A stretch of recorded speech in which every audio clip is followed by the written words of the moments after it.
Hi Cole, just touching base. You said for me to contact you when I've got a soundbite. It's regarding the Marconi I picked up off you a couple of weeks back.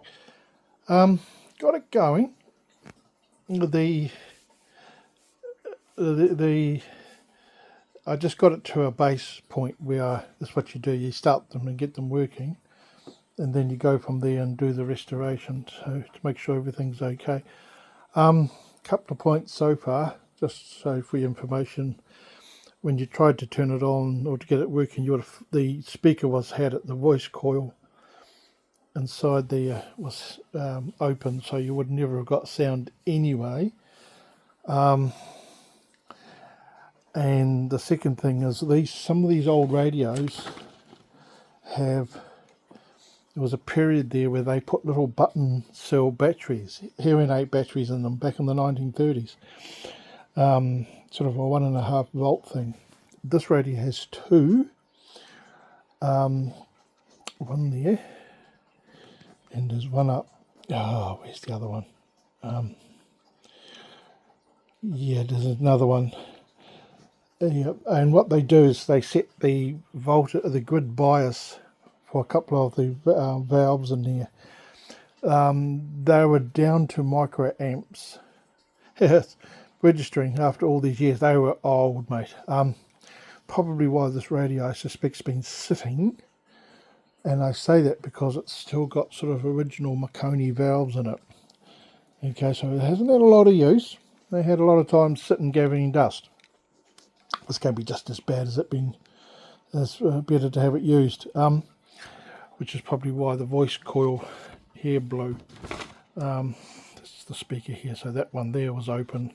I managed to find where it was broken and rejoin it, and the speaker was very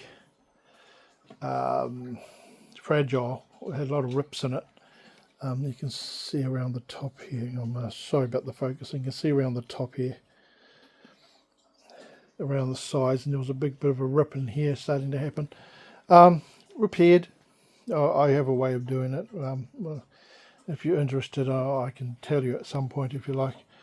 So that was fixed and got going. I struggled a bit with that. This was a bit tricky, which we won't go into. What else? So yeah, you wouldn't have got it even if the voice coil was good.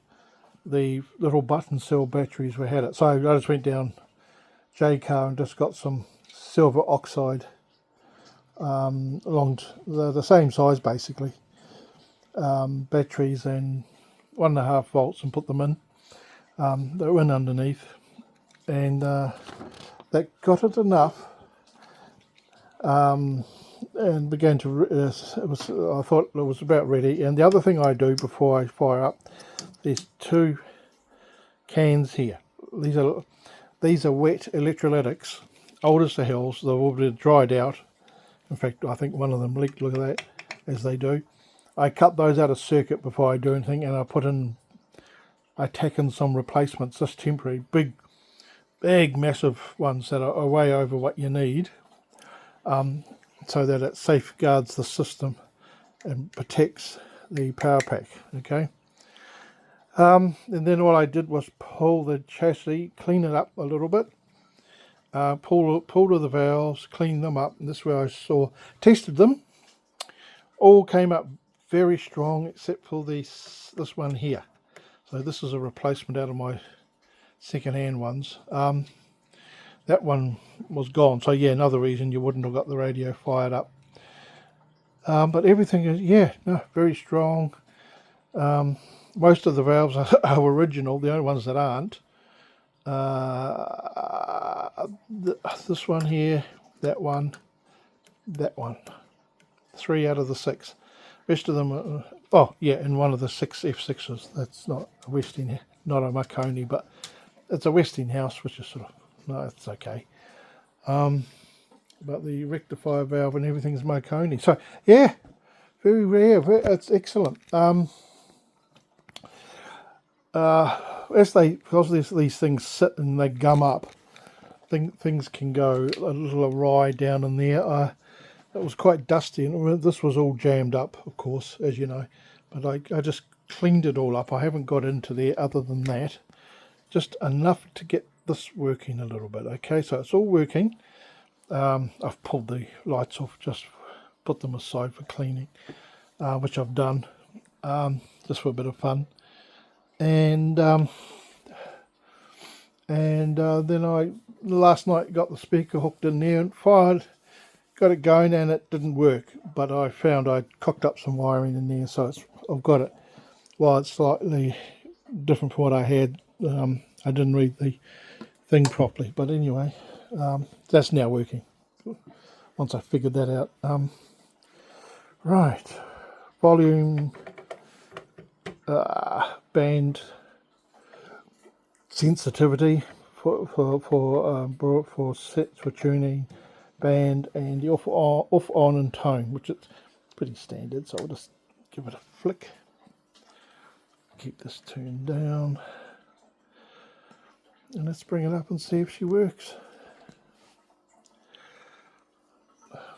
Oh, Simba wants to say hi. Hi, Simba. Look at that. Anyway,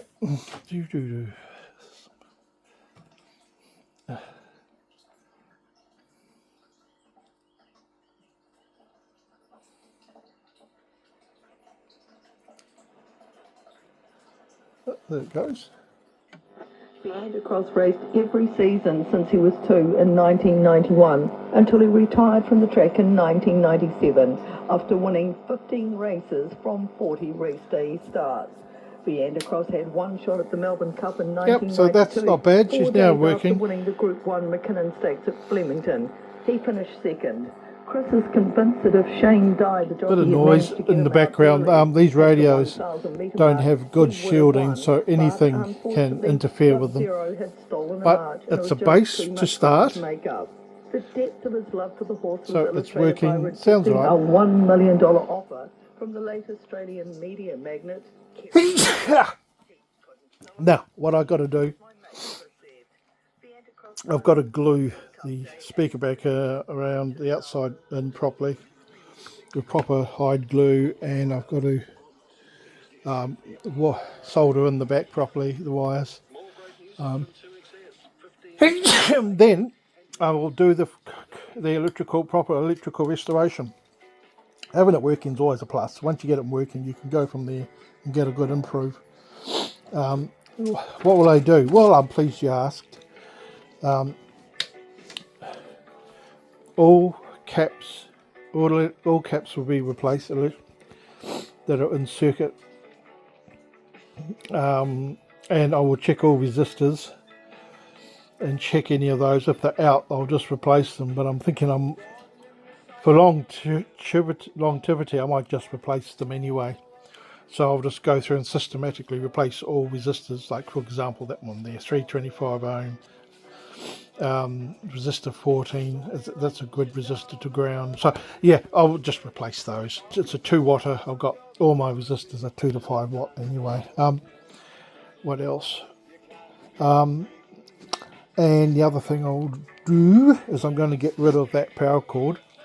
It's too dried up. I'll get a cloth replacement, and I will put in the live side, I'll also put a fuse link in here, put a fuse in, which will be, it'll be on somewhere where the thing comes in. I'll put it somewhere convenient so you can replace it. It'll be a slow blow, sort of 1.5, 2 amp, just to save the power pack if something was to go down. And just sort of modernises the circuitry a little bit, because they never had them back in these days. Some of the high-end radios did. These ones didn't. What else? So I'll do all that, replace everything. Because it's worth doing. It's a lovely radio. The bands all light up when you do it properly. Go through each band, it all lights off by itself. Very flash. Some of the high-end radios of the day only did that. The high-end Zeniths and what have you. What else? Oh yeah, I've ordered something that's going to come in the mail. I won't tell you what it is. When it arrives, I'll put it in there. When I put it in and get it all running, I'll do that as a final little piece for it, and we'll have a talk about that. I'll keep you posted if you like, but yeah, you can hear it's all with there. Cheers, mate.